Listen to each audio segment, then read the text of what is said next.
Pada malam hari ini, salah satu narasumber gua akan bercerita tentang sebuah pusaka, di mana pusaka itu masih menjadi sebuah misteri yang lumayan sulit dipecahkan, bermula dari mimpi hingga menjadi sebuah pusaka.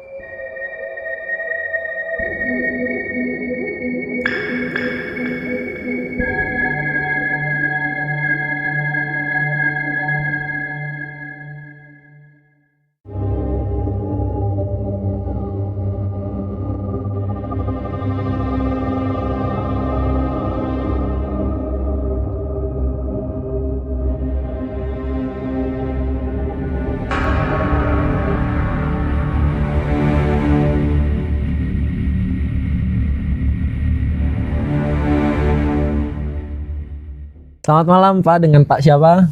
Saya Agus. Pak Agus, Ya. panggilannya? Agus? Agus aja ya? Ya. Berarti lahir di Agustus? Bukan. Oh, bukan. Nama saya Nando, saya selaku host di KPR. Ya. Nah Pak, Bapak ini orang Bogor asli apa bukan? Asli. Asli orang Bogor? Asli orang Bogor. Udah berapa lama Pak tinggal di Bogor? Semenjak saya lahir. Berarti udah puluhan tahun lah ya di sini ya? Ya, udah puluhan tahun. Puluhan tahun. Dan menurut Bapak Bogor berubah nggak dari waktu ke waktu? Berubah. Apa yang perubahan paling jelas itu apa Pak? Ya, dari zaman ke zamannya. Zaman ya? Yang jelas dulu, zamaninya. oh, dulu Bogor lebih dingin ya?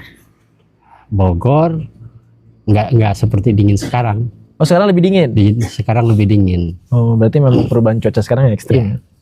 Nah Pak, kegiatan sehari-hari Bapak tuh ngapain? Kegiatan saya sehari-hari terapi. Oh terapi, Ya. terapi itu ada apa aja Pak? Satu root, kedua bekam, ketiganya akupuntur, empat setrum aliran listrik, terapi setrum, ketiganya gurah hidung, Gurah hidung? gurah mata, Pak, sorry, gurah itu apa Pak? Bahasa Indonesianya? gurah. Gurah itu ada yang tahu nggak, teman-teman? Oh membersihkan hidung, Ya, membersihkan. Ya, kalau untuk kalau gurah hidung seperti penyakit sinus ada, paru-paru. Dengan metode yang Bapak pelajari. Iya, TBC banyak lah. Oh, berarti kurang lebih Bapak membuka sebuah praktek terapi lah ya? Terapi. Oh, di daerah mana Pak? Saya panggilan. Oh, panggilan aja. Iya, Tapi biasanya panggilan. kerjanya di area mana Pak? Kalau di area sih ke Jakarta juga sudah. Oh, sudah Bahkan pernah ke ya? luar Jawa seperti Jawa Timur ya. Udah, Wah, berarti boleh nih di akhir video Bapak promosiin silakan. keahlian Bapak ini. Ya, silakan. Berarti yang saya tahu ya, kalau terapi kayak gitu-gitu tuh berasalnya dari Cimande. Apakah Bapak orang asli Cimande atau keturunan? Kalau saya bukan dari keturunan Cimande, tapi ada satu orang guru dari Cimande, asli guru. dari Cimande gitu. Oh, Bapak belajar ini dari tahun kapan Pak? Ini saya dari kecil. Dari kecil? Ya, dari kecil kan saya ngurut dulu nih. Nah, ngurut, baru saya ke Cimande berguru. Terus saya berguru lagi ke yang lain. Saya mempelajari bekam, akupuntur, gurah, terapi listrik, terapi lintah, banyak. Wah, sih. gokil sih. Menarik banget Pak. Kegiatan sehari-hari Bapak menarik banget untuk diulik. Tapi malam hari ini fokus kita kan tentang pengalaman horor Bapak ya. Ya, Sebelum kita sampai ke ceritanya Pak, Bapak sudah menikah? sudah. Sudah, alhamdulillah ya. Ya. Anak? Kalau anak saya belum punya, Oh, belum punya. belum punya. Very soon akan dapat Pak. Tenang Tapi aja. yang punya istri saya. Oh itu ngejek sih itu. Iya kan, saya Oke. kapan saya melahirkan gitu. Tapi itu lucu loh Pak.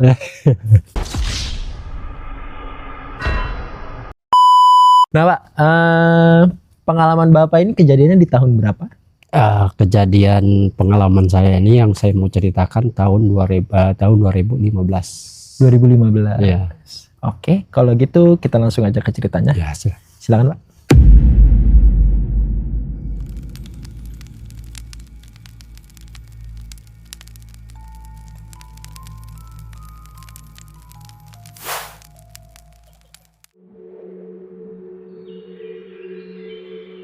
berawal dari adik saya menelpon saya bahwa dia tuh bermimpi dia ada peninggalan bapaknya yang harus diambil. Dan saya tidak merespon waktu itu, waktu pertama dia bermimpi. Dan dia nelpon lagi ke saya setelah berminggu, 2 minggu lah jaraknya. 2 minggu. 2 minggu. Ini adik kandung apa? Adik sepupu saya. Oh, adik sepupu bapak. Iya. Nelpon kedua kalinya, dia bercerita udah mimpi 3 kali. Sudah mimpi 3 kali itu aja gitu. Oh, mimpi yang sama. Mimpi yang sama itu. Dan saya waktu itu banyak pertanyaan ke dia. Terus mimpinya berawal dari gimana, terus bagaimana, dan dia bercerita. Nah, di situ saya langsung berangkat lah ke sana. Jadi langsung respon. Oh, setelah bapak dapat telepon dari dia, bapak berangkat ke Jasinga. Oh, dia tinggal di Jasinga. Tinggal di Jasinga. Saya langsung berangkat. Waktu itu saya jam 10 saya berangkat, langsung nyampe jam setengah 12. Oh, cepet Pak ya dari? Iya, cepat. Waktu itu saya langsung ketemu sama adik saya langsung nanya ke poin, langsung nanya, kenapa, ada apa di mimpi kamu, kan gitu. Berawalnya saya disuruh ziarah dulu ke makam ibunya. Tante bapak berarti? Iya, Pak. Dan nanti keduanya kita ini cerita dari mimpinya dulu ya. Kita ziarah ke bapaknya. Oh, jadi dari Uwa ke bapaknya. Dari bibi ke bapaknya si adik saya. Berarti paman ya. Paman ya. Terus kita ke tempat tujuan. Pukul jam berapa itu, Pak? Kisaran jam 1. 1 malam. Jam 1 malam. Setelah itu saya baru melaksanakan ziarah ke ibunya, yaitu di Kampung Curug Liut ya. Di Jasinga itu Kampung Curug Liut. Posisi itu langsung saya ke di tempat pemakaman, dan adik saya duduknya di pemakaman kaki ibunya. Kalau saya di tengah. Oh, di tengah. Kan saya ini berempat sama adik-adik saya itu semua. Nah, di situ saya mulai ziarah, mendoakan ke ahli kubur.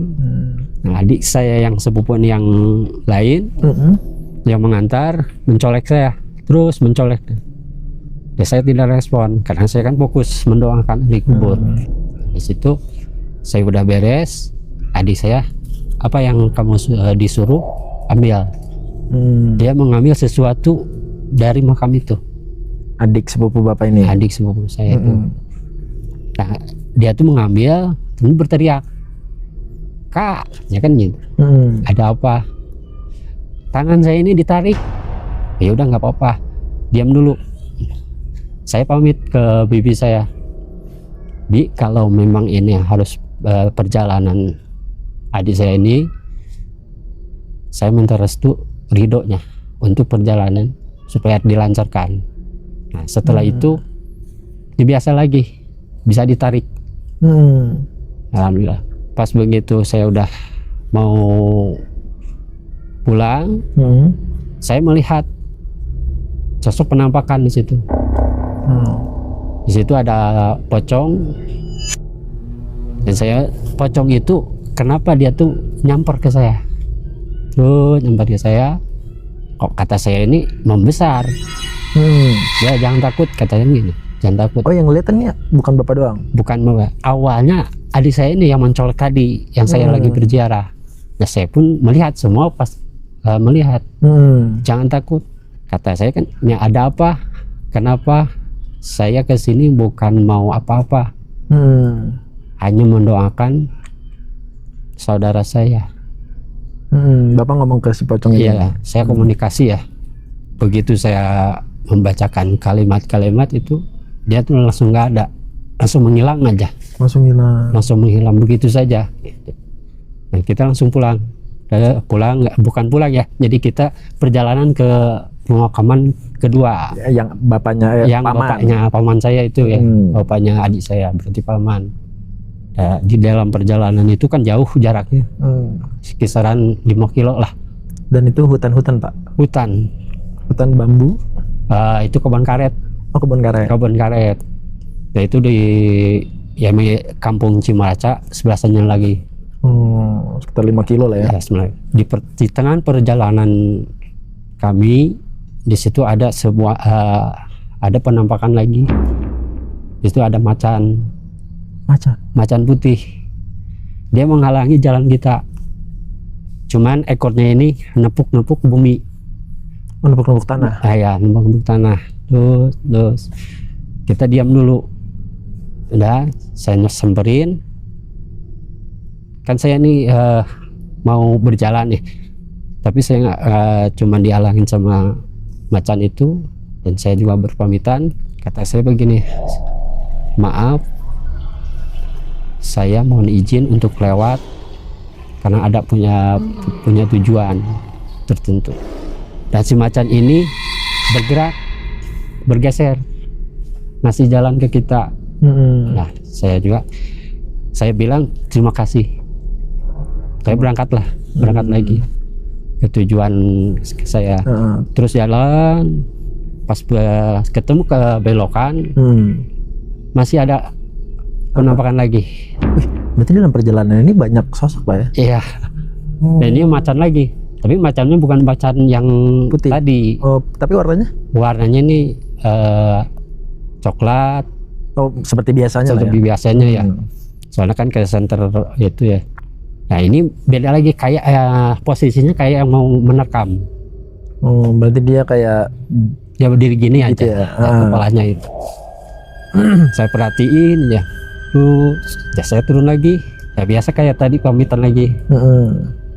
Permisi, saya berbicara secara Sunda. Mohon maaf, saya bukan mau mengganggu di sini. Saya izin mau lewat. Saya mau berziarah. Kata saya pun begitu. Dan dia tuh langsung bangun, berjalan, terus jalan ke arah Bapak Pak? Dia hanya lewat. Hanya lewat. Nah, yang lainnya nih ngelihat apa enggak Pak? Ngelihat, semuanya ngelihat. Cuman yang turun saya doang. Yang komunikasi Bapak doang? Iya, karena mereka juga pada takut. Oke. Gitu. Terus saya berangkat lagi jalan. Setelah itu kami datang ke tempat tujuan, taruh motor. Pak, Bapak kayaknya kedinginan banget. Kedinginan banget. Yuk. Teman-teman semua, bisa dilihat narasumbernya berganti kostum. Dalam arti memang kali ini dingin banget, malam hari ini dingin banget, 19 derajat. Jadi tadi cerita juga agak gemeter ya, mungkin kita bisa ngerasain. Boleh Pak, dilanjut, sekarang udah mulai agak angetan mungkin. Itu kan setelah saya pamitan, semacam itu bangun dan dia tuh pergi begitu saja. Pergi gitu aja. Begitu saja. Dan saya juga melanjutkan perjalanan saya sama adik-adik saya. Ya itu udah mulai dekat ya ke tujuan saya. Dan saya nyampe, taruh motor, saya tibalah di tempat pemakaman umum Cimaraca itu. Jam berapa itu Pak? Kisar 12:30. 12:30 malam? Perkiraan mah 12:30. Pas tiba di tempat pemakaman umum Cimaraca itu, kita berhenti dulu. Kamu tahu nggak pemakaman di situ di bapak kamu? Makam bapak kamu? Nggak tahu. Tapi dulu ibu kamu kan ngasih tahu, pasti kamu pernah sekali ke sini. Nggak ingat waktu itu masih kecil. Masih kecil. Ya udah, demi keyakinan, biar nyampe ke rumahnya beliau, kamu merem dulu, yakinkan pada bapak kamu dan ibu kamu minta petunjuk di mana rumahnya atau pemakamannya. Dia merem. Jadi itu saya meminta petunjuk kepada Yang Maha Kuasa. Baca kalimat-kalimat. Setelah itu baru saya tepuk badannya. Dah yuk berjalan. Yakin pada Allah, katanya. Adik saya itu berjalan, saya ngikutin. Terus berputar di TPU gitu. Setelah tiba di pohon besar, itu ada sosok, dibilang penampakan ya nggak jelas rupanya. Nggak jelas. Nah, yang mengelilingi kita, kenceng banget. Muter-muter di pohon. Ada yang kelihatan kayak rambutnya bergimbal gitu. Oh, berkibar gitu. Ah. Sosoknya kecil apa gede, Pak? Kecil. Segimana, Pak? Kalau bisa digambarin. Kalau digambarkan segini? seperti kucing gitu, kecil. Oh, kecil. Cuman larinya dia cepat. Dan dia ngitarin Bapak apa pohonnya? Dan ngitarin saya sama adik-adik saya itu. Kata saya, adik saya ini yang mau lari. Tapi kayak saya pegang, dia mau kemana? Saya takut, diam. Dan saya pamit lagi. Mohon maaf, mohon izin, saya kesini bukan mau jahil, tapi saya hanya mau berziarah Ke paman saya. ke almarhum paman saya gitu. Nggak lama dia terus berkelilingnya jauh, nggak dekat, jauh.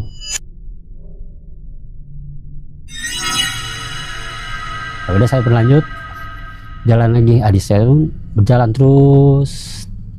Nggak lama adik saya itu berhenti. Kenapa berhenti? Nggak tahu. Ini nggak bisa melangkah katanya. Ya udah, berarti di sini. Pas begitu saya raba di center sama baterai HP. Wah, ini ada pemakaman. Ya udah. Pas begitu saya duduk pamit, salam sama ahli kubur itu. Tangan saya itu nah ini bekas tangan saya ini masih ada sinar gitu. Maksudnya ada cahaya. Saya juga aneh, kok ini cahaya saya kenapa jadi biru? Bekas telapak tangan saya. Oh, jadi Bapak ini napakin tangan Bapak ke kuburannya? Ya, napakin saya. Sambil salam. Terus bekas tangan saya ini ada cahaya. Oh, ada cahaya? Ada cahayanya. Bagaimana tangan saya? Warna apa, Pak? Warnanya sih biru. Oh, biru cerah gitu? Iya. Wow. Dan di situ saya nggak berpikir apa-apa ya. Lanjut berziarah. Lanjut berziarah, dan adik saya pun melihat sosok penampakan lagi di sebelah jauh sih, lumayan jauh. Apa sosoknya? Saya juga mendengar sih sebenarnya. Mendengar kan ada ketawa kuntilanak. Gitu, saya mendengar, cuman nggak merespon ketawa-ketawanya kuntilanak ini. Karena saya tidak merespon, adik saya tuh colek-colek saya, terus colek-colek saya karena dia takut. Mungkin dia melihat ya. Dan setelah itu adik saya ini mengambil sesuatu setelah selesai saya berziarah. Mengambil sesuatu dari makamnya ini, makam pamannya, dari kuburan dari kuburan itu. Ngambil, dia berteriak lagi, "Kak, ada apa?" Ya ini ditarik lagi. Udah, saya pamit lagi ke Kak, saya minta izin biar dilancarkan urusan adik saya ini. Saya minta doa restunya. Bapak berdoa ke paman ya? Iya. Nggak lama itu bisa bergerak lagi. Oh, udah, alhamdulillah katanya kan gitu. Sorry Pak, saya potong lagi ya. Jadi tangannya itu posisi masuk ke kuburan tuh bener-bener masuk? Enggak, hanya ngambil apa aja yang dapat diambil. Oh, cuman waktu itu sempat ketarik. Ada kayak mungkin adik saya ini merasa ada yang menarik. Oke. Setelah itu beres, dan saya juga melihat sosok penampakan yang tadi itu ya, kuntilanak, melihat. Oh, kenapa melihat? Cuman saya tidak merespon. Udah, biarin, yang penting kita niatnya bukan mau jahil gitu. Akhirnya kita pamitan, kita balik sampai di motor. Nah, ini macan yang dua ini ada di motor saya dan di motor adik saya, satu-satu. Duduk di jok apa di samping? Enggak, di sampingnya. Wow. Saya berhenti. Oh, kenapa nih yang tadi macan dua-duanya ada? Macan yang putih dan yang biasa? Yang putih, yang biasa. Di dalam batin saya ini, saya mulai merasa keyakinan saya tuh full ya. Entah nggak tahu gimana, saya tuh merasa ini macan ini bukan siapa-siapa. Kayak dibilang sih leluhur ya, kayak leluhur gitu. Jadi bukan Bukan macan beneran gitu ya? Bukan macan beneran, tapi kok ini luar biasa, keyakinan saya malah bertambah. Setelah itu saya pamitan lagi, mohon maaf, izin saya mau berangkat, mau pulang ke tujuan selanjutnya, kata saya begitu. Terus saya berjalan, setelah berjalan, nah saya noleh ke belakang, kok kenapa ini macan 2 selalu mengikuti saya. Ya saya jalan santai aja, terus jalan cuek aja, dan merasa saya itu dikawal oleh kedua macan ini. Macan itu. Dan setelah saya tiba di kampung Curug Liut, itu kan posisi terang. Jadi saya noleh ke belakang lagi, udah nggak ada.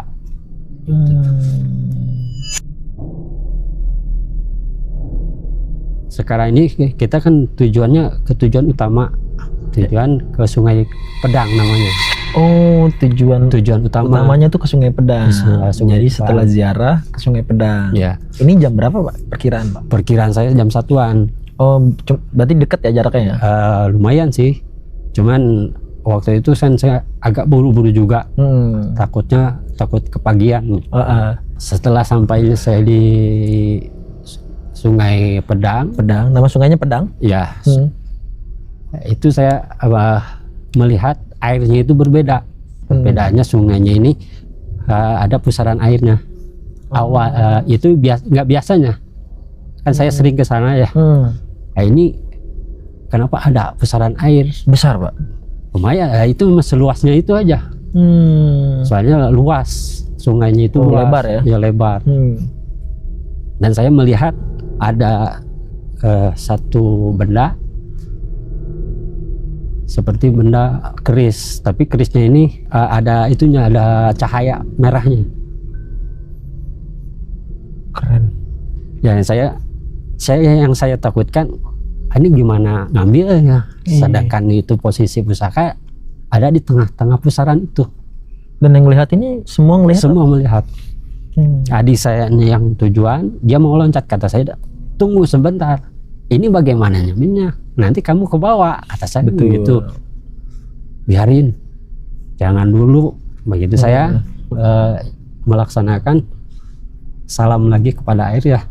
Biasa saya minta izin, minta dilancarkan. Pas saya begitu tepuk 3 kali air itu, adik saya itu tiba-tiba loncat, spontan langsung loncat. Dia berenang terus berputar. Setelah berputar itu ada buaya satu. Ada buaya. Wow. Dan saya juga spontan ngambil yang diambil sama adik saya.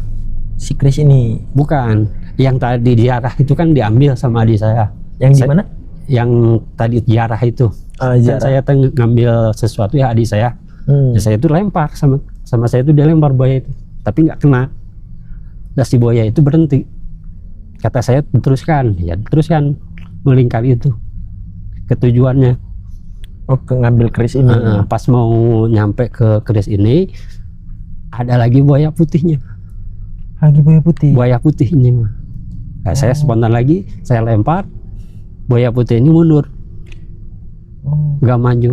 Bapak lempar apa ya? Saya yang diambil sama adik saya itu. Apa itu, Pak? Bentuknya si batu.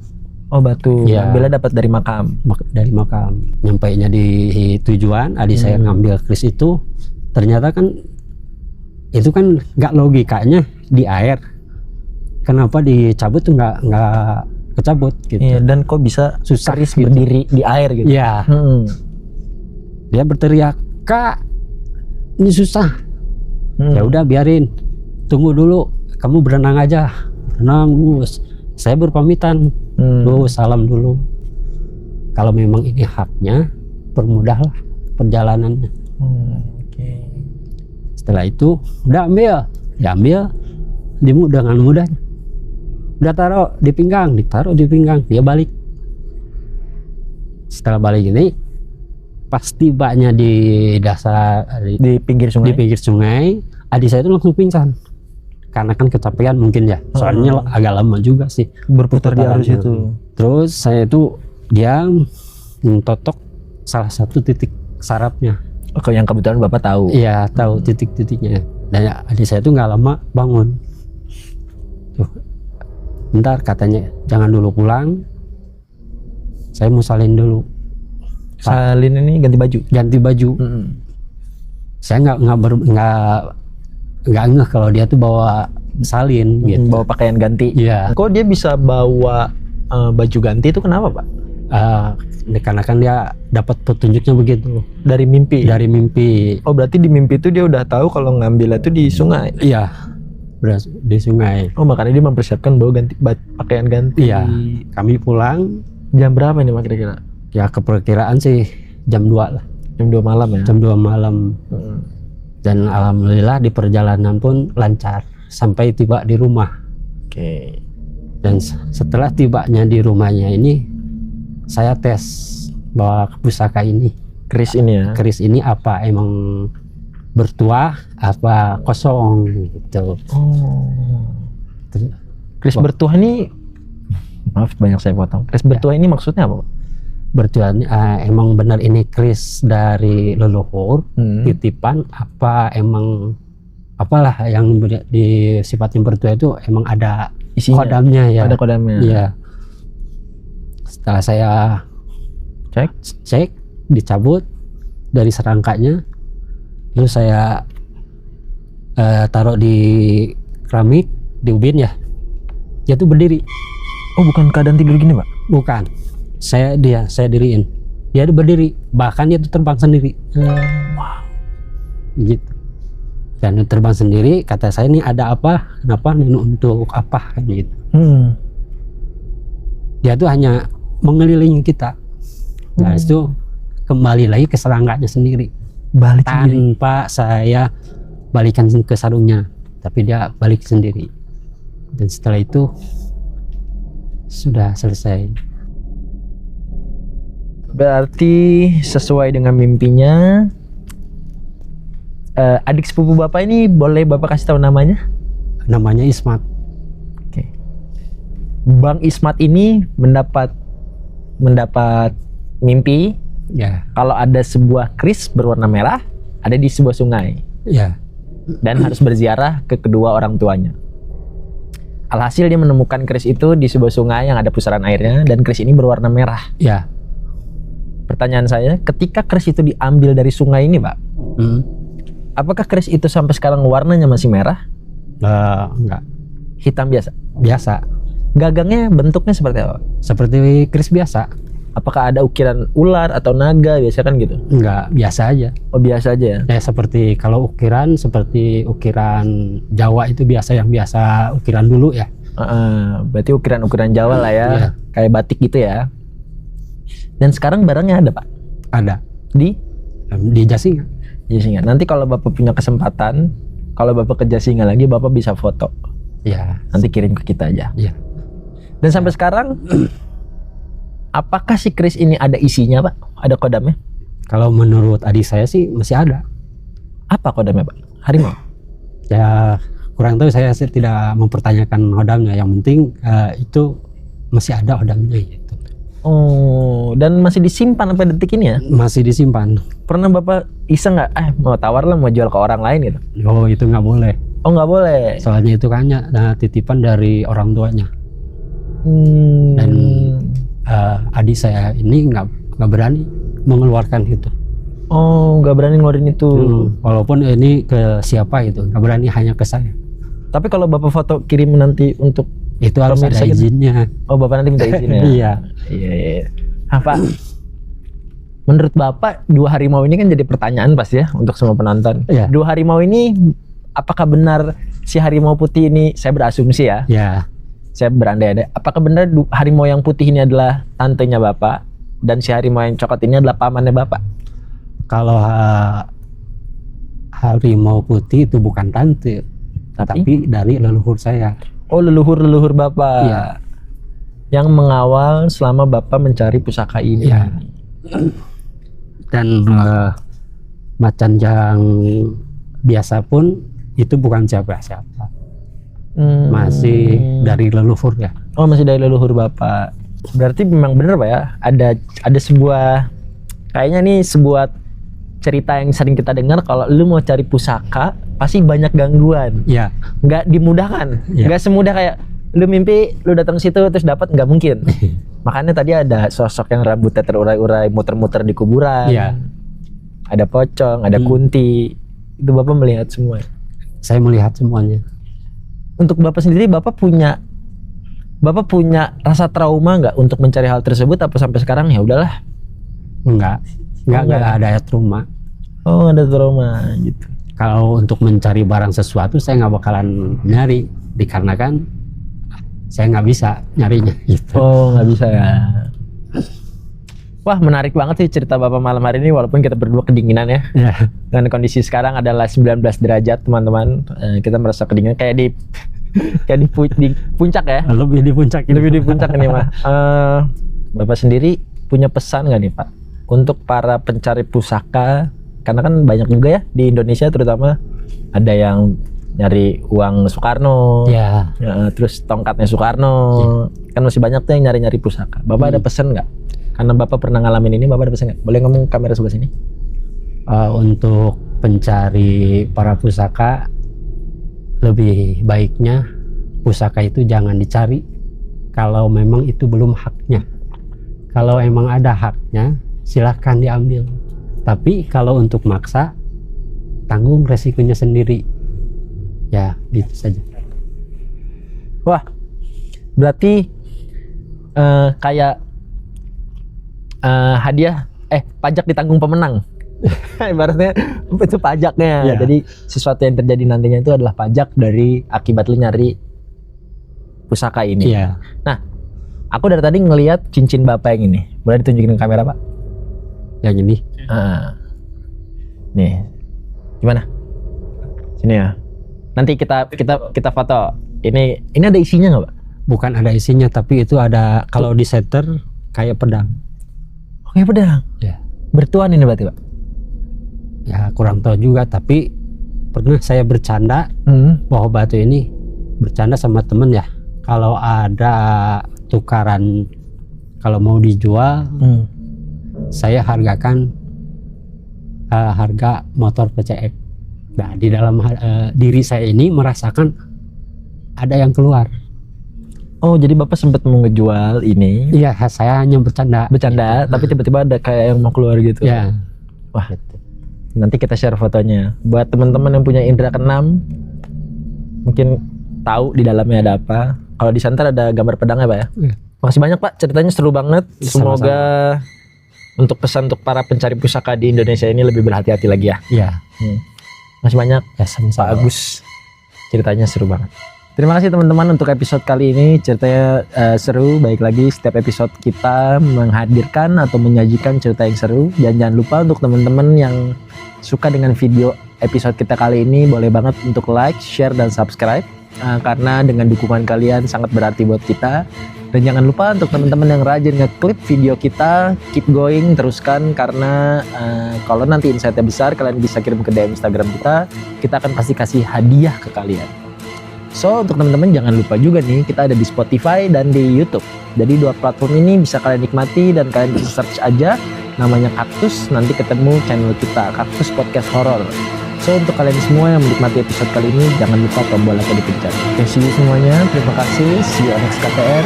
Bye-bye.